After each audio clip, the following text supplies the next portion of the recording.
أعوذ بالله من الشيطان الرجيم. بسم الله الرحمن الرحيم.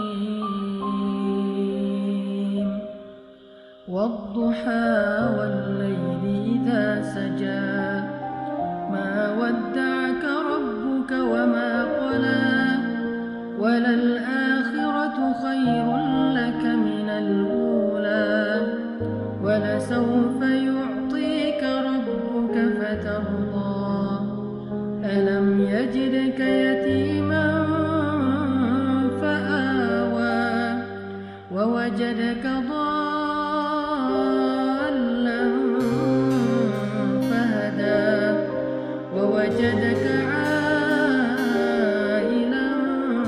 فأغنى فأما اليتيم فلا تقهر وأما السائل فلا تنهر وأما بنعمة ربك فحدث. صدق الله العظيم. Teman-teman yang dirahmati Allah Subhanahu wa taala, surat Ad-Duha ini adalah bisa dibilang kayak japrian dari Allah buat kita. Kenapa saya bilang japrian? Karena kalimat di dalam surat Ad-Duha itu personal banget. Allah kayak lagi ngomong dengan satu orang hambanya. Makanya kalau misalnya teman-teman lagi baca surat Ad-Duha, cobalah teman-teman rasain kita tuh lagi baca sebuah japrian dari Allah yang khusus buat kita. Jadi ketika Allah ngomong kamu di dalam surat Ad-Duha itu, kamu di situ adalah saya. Kamu di situ adalah teman-teman. Kamu di situ adalah kita yang sedang membaca surat Ad-Duha, bukan orang lain. Makanya Allah gunakan kata kamu. Seperti kalimat ma wadda'aka rabbuka wa ma qala. Walal akhiratu khairul laka minal ula, dan seterusnya. Tuhanmu, mu di situ adalah saya, kita. Tidak pernah benci kepada engkau wahai hambaku. Engkau di situ adalah kita, saya. Apalagi meninggalkanmu. Sesungguhnya akhirat lebih baik bagimu nanti daripada dunia. Jadi semua kata kamu, baik dalam bentuk berita maupun perintah atau larangan di dalam surat Ad-Duha, itu adalah kalimat japrian dari Allah untuk kita.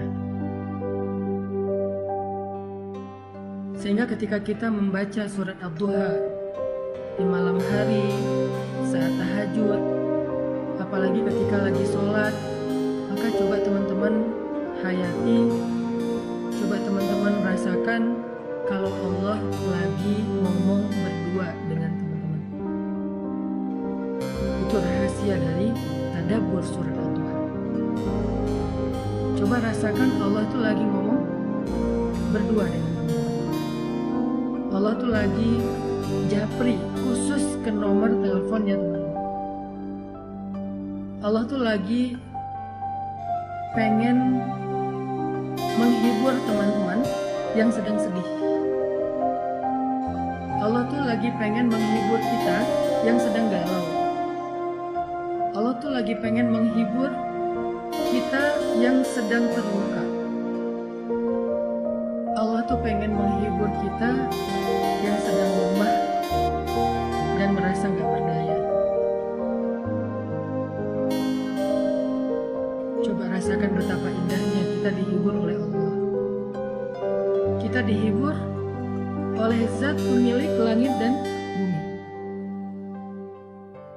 Kita dihibur oleh yang maha kasih sayangnya berlimpah. Kita dihibur oleh zat yang maha indah. Kita dihibur oleh zat yang paling penyayang. Allah itu punya rasa kasihan yang sangat besar kepada kita. Lebih daripada kasihan seorang ibu kepada hambanya. lebih daripada kasihannya seorang ayah kepadanya.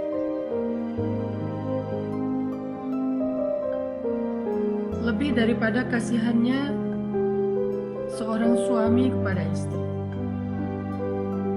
atau seorang istri kepada suami, atau anak kepada orang tua. Coba rasakan ketika membaca surat Al-Duha, Allah lagi bicara dengan kita sendiri, bukan dengan orang lain. Ini bukan ayat broadcast, ini ayat jabrian. Makanya Allah tidak mengatakan kalimat ya ayyuhalladzina amanu. Kalau ya ayyuhalladzina amanu itu ayat broadcast. Tapi ma wadda'aka rabbuka wa ma qala itu ayat jabrian. Jadi coba kita rasain kalau Allah itu lagi ngejabri kita. Allah itu lagi seolah-olah pengen meluk kita yang erat supaya Allah bisa menyentuh kita dengan sentuhan kasih sayang, karena Allah paham banget kalau saat ini kita sedang lemah. Karena Allah paham banget kalau saat ini kita sedang dalam keadaan merasa sendirian, sepi, gak punya siapa-siapa yang bisa diharapkan. Karena Allah tahu banget, ngerasa banget gimana yang kita rasain hari ini, bahwa kita itu merasa sedang kecewa. Makanya Allah pengen bicara berdua dengan kita. Itulah perasaan Nabi ketika ayat ini turun, teman-teman. Perasaan kehilangan, perasaan takut, perasaan bingung, perasaan galau, perasaan lemah, perasaan kecewa, sedih. Perasaan-perasaan itu benar-benar mengganggu Nabi sekian hari. Nabi seperti orang yang kehilangan ayah, ibu, istri, anak, pasangan sekaligus, sehingga beliau menjadi bingung harus kemana. Setiap hari bayangin, Nabi setiap hari naik ke bukit yang ada di kota Mekah, memandang ke langit pengen ngadu sama Allah. Nabi itu pengen ngadu sama Allah, ya Allah saya punya banyak masalah, kemana engkau ya Allah? Ya Allah saya punya banyak masalah, kemana Jibril? Nunggu lama di atas bukit, Jibril gak turun. Akhirnya Nabi pulang. Besok balik lagi, ngadu lagi, manggil, turun lagi dari bukit tanpa bertemu dengan Jibril. Berhari-hari. Ada ulama yang mengatakan 12 hari, ada yang ulama mengatakan hampir 1 bulan dalam puncak perasaan galau dan khawatir yang luar biasa itu.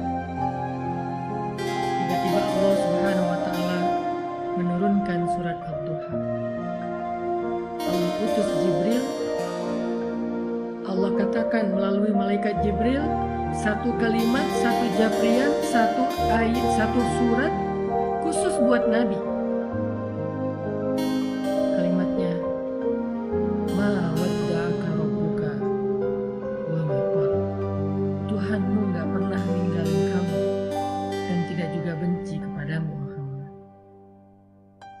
Tiba-tiba Nabi seperti merasa, ya Allah, hampir saja saya merasa kehilangan. Hampir saja rasa takut itu mencelakai saya. Hampir saya merasa putus asa dengan kesendirian. Tiba-tiba Allah mengatakan, Abdi, Habibi, hambaku, kekasihku Muhammad, ma wadda'aka rabbuka wa ma qala. Tuhanmu gak pernah ninggalin kamu. Coba lihat betapa lembutnya Allah bicara dengan Nabi. Tuhanmu gak pernah ninggalin kamu. Itu seperti ketika seorang ayah bilang, ayah gak pernah ninggalin kamu, wahai nak. Ayah tuh gak pernah ninggalin kamu. Allah gak mengatakan, aku gak ninggalin kamu, bukan. Tuhanmu berarti seperti menyebut kalimat yang lembut. Sama kayak kita memanggil anak kita, ayah sayang sama kamu, bukan aku sayang sama kamu. Ini adalah kalimat yang sangat lembut dari Allah. Ma wadda'aka rabbuka wa ma qala. Tuhanmu gak pernah ninggalin kamu, apalagi benci sama kamu.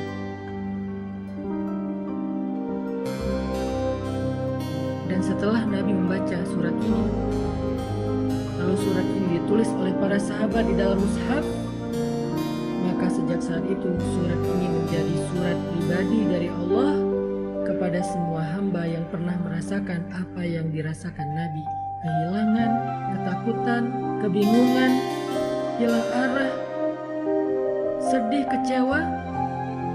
Maka siapapun yang pernah merasakan perasaan seperti itu, apapun alasannya, mau urusan agama, mau urusan dunia, mau urusan keluarga, mau urusan karir, pekerjaan, mau urusan percintaan, apapun alasannya, ketika dia merasa sedih seperti itu, maka Allah menjabri dia dengan kalimat yang lembut, hambaku, ma wadda'aka rabbuka wa ma qala. Tuhanmu gak pernah ninggalin kamu, apalagi benci kepadamu. Itu maksud dari surat Ad-Duha, teman-teman. Coba teman-teman nanti setelah ini kalau baca surat Ad-Duha di rumah, kalau perlu hafal surat itu karena tidak terlalu panjang untuk kita baca di dalam sholat. Setelah tahu artinya, baca dulu terjemahannya, hafal terjemahannya, nanti baca di dalam sholat ketika lagi sedih. Sholat yang gak ada yang ganggu kita, sholat sunnah, terutama sholat tahajud. Gak apa-apa baca surat ini di waktu tahajud, karena Allah bersumpah dengan waktu malam apabila telah sunyi, bukan hanya waktu duha. Kita baca, kita hayati, Allah lagi ngomong sama kita. Allah lagi pengen menenangkan dan menghibur hati kita yang sedih. Ma wadda'aka rabbuka wa ma qala.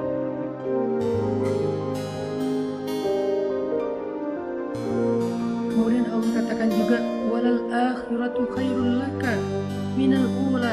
Akhirat itu lebih baik bagimu daripada dunia. Apa maksud dari kalimat ini? Allah pengen kasih tahu, wahai hambaku, dunia itu emang kayak gitu. Kehidupan di dunia itu semua orang ngerasain, semuanya pernah sakit, semuanya pernah sedih, semuanya pernah kecewa, semuanya pernah kehilangan. Kenapa? Karena itu dunia. Jangan sedih, hambaku. Nanti di akhirat kamu gak akan pernah lagi ngerasain perasaan yang seperti itu. Nanti di surga kamu gak akan lagi ngerasain sedih. Kamu gak akan lagi ngerasain kecewa. Kamu gak akan lagi ngerasain ditinggalin. Kamu gak akan lagi ngerasain lelah. Gak ada lagi lelah nanti di surga. Jadi bersabarlah karena kamu masih di dunia, dan dunia ini sementara. Dan itulah fitrah, tabiat kehidupan di dunia. Semua orang merasakannya.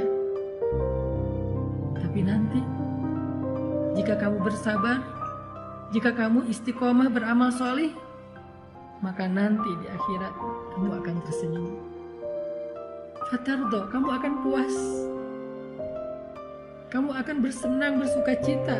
Kamu akan ceria, happy. Kamu gak akan lagi merasa lelah. Tapi nanti di akhirat, sabar. Allah menghibur kita. Seperti seorang suami bilang ke istrinya, "Mah, sabar ya. Nanti kalau mama udah ngelewatin ujian ini, kita jalan-jalan yuk. Nanti kita jalan-jalan yuk ke Indonesia Timur. Apakah ke Papua yang indah, atau ke Lombok yang indah, atau ke Ambon, ke Sulawesi. Kita jalan-jalan yuk ke pantai-pantai yang indah di Indonesia. Atau kalau dia punya rezeki lebih, yuk kita jalan-jalan yuk ke Turki. Atau kalau misalnya dia istrinya senangnya dengan kosmetik, skincare, kita jalan-jalan yuk ke Korea. Nanti mama di sana nggak akan sedih lagi. Papa yang sedih ya, habis biayanya." Seolah-olah seperti itulah Allah bicara kepada hamba-Nya. Seperti seorang suami yang sedang menghibur istrinya dengan sebuah janji bahwa kalau istrinya sabar, bahwa kalau istrinya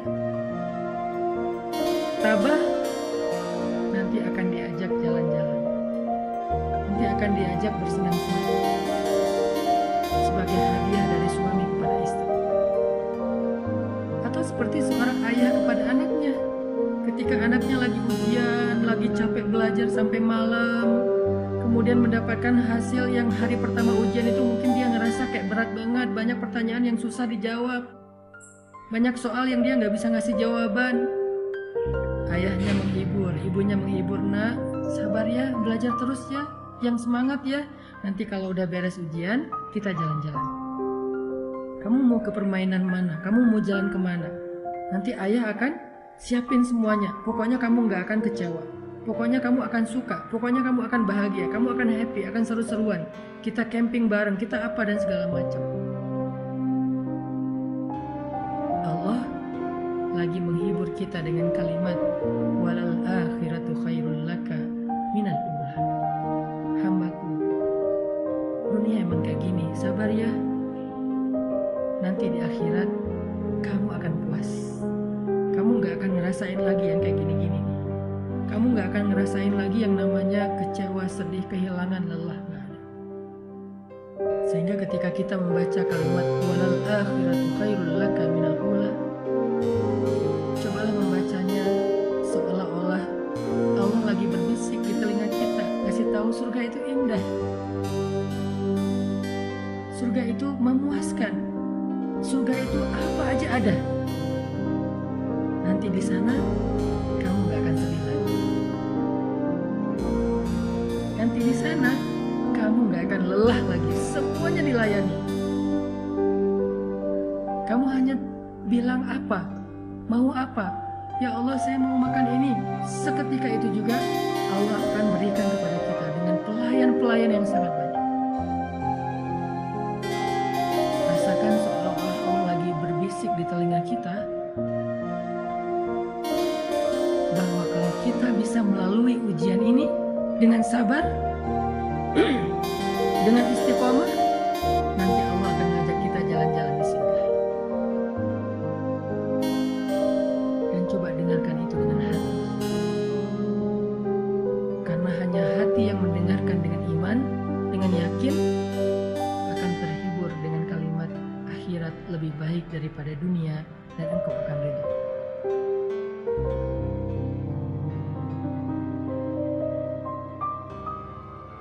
Setelah Allah katakan kalimat-kalimat ini, walal akhiratu khairul laka minal ula wala sawfa yu'tika rabbuka fatardha, maka kalimat berikutnya Allah pengen kita melihat flashback kepada masa lalu.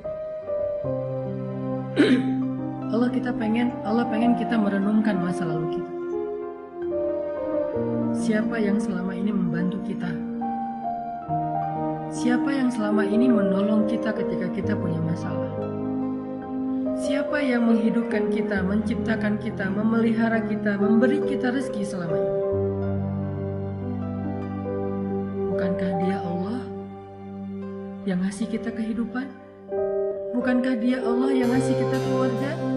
Bukankah Dia Allah yang ngasih kita makanan, yang ngasih kita rezeki, yang ngasih kita pemeliharaan? Alam yajidka yatiman fa'awa wa wajadaka dhallan fahada wa wajadaka 'ailan fa'aghna.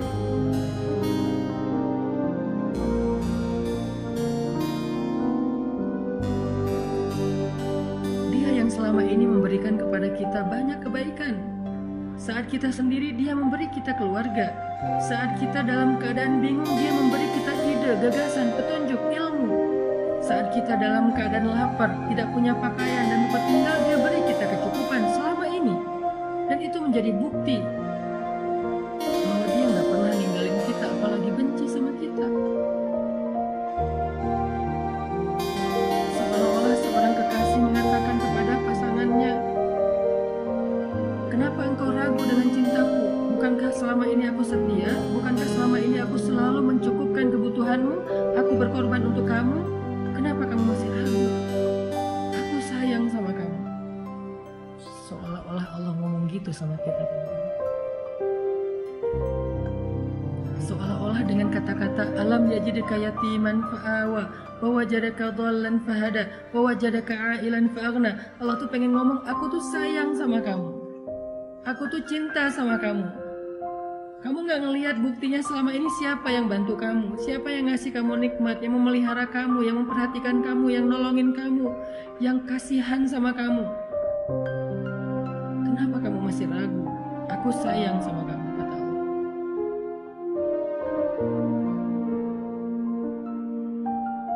Sehingga dengan ayat itu Allah pengen kita yakin, kita percaya kalau Allah itu gak benci sama kita. Manusia boleh datang dan pergi, tapi Allah gak pernah meninggalkan kita. Manusia boleh kadang mencintai kita, tapi tiba-tiba membenci kita, tapi Allah cintanya abadi untuk kita. Sehingga ketika kita yakin Allah gak pernah ninggalin kita, Allah sayang sama kita, maka saat itu juga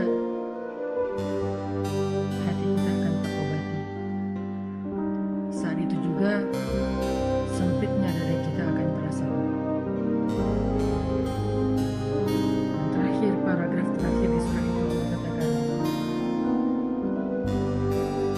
wa ammal yatim fala taqhar wa ammas sa'il fala tanhar wa amma bi ni'mati rabbika fahaddits. Apa maksudnya? Maksudnya jangan berhenti berbuat baik.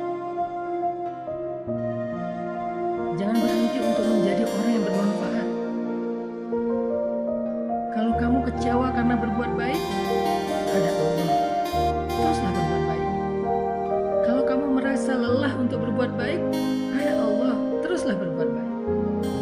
Kalau kamu merasa capek untuk berkorban kepada seseorang, teruslah berkorban kepada seseorang yang halal bagimu, ayah dan ibumu, pasangan halalmu, anakmu, keluargamu, sahabatmu. Gak apa-apa kalau kamu kecewa atau dikecewain, tapi Allah gak pernah ngecewain kamu. Teruslah berbuat baik. Itu maksud dari surat Ad-Duha, teman-teman. Coba rasakan itu ketika kita sedang membacanya, apalagi di dalam sholat. Berarti kita telah membaca Al-Quran dengan tadabbur. Berarti kita sedang membaca Al-Quran dengan tafakkur. Indah banget ya surat Ad-Duha. Makanya surat ini menjadi surat favorit saya banget. Saya kalau lagi galau, sedih, saya baca surat Ad-Duha. Saya menempatkan diri sebagai hamba yang lagi lemah dan butuh Allah, tapi pengen berdua aja, gak mau diganggu sama yang lain. Pengen berdua aja sama Allah, pengen ngadu sama Allah. Ya Allah, saya punya banyak masalah. Ya Allah, saya lemah. Ya Allah, saya capek. Terus saya harus gimana ya Allah? Setelah saya menyampaikan pertanyaan-pertanyaan itu, saya baca surat Al-Duha. Sampaikan dulu aja keluh kesah kita. Curhat aja dulu yang sehabis-habisnya sama Allah. Ngomong aja sama Allah tanpa harus ada jaim-jaiman. Ya Allah, saya capek. Ya Allah, saya sedih. Ya Allah, saya terluka. Ya Allah, saya sendiri. Ya Allah, ya Allah, ya Allah. Ngomong sama Allah. Setelah semua pertanyaan itu udah kita keluarkan, unek-uneknya udah kita keluarin kepada Zat yang Maha Pengasih, mau baca surat Al-Duha, maka kita akan menemukan jawabannya. Baca surat Al-Duha, maka kita seperti merasa dijawab langsung oleh Allah SWT. Kayak gitu cara membaca surat Al-Duha.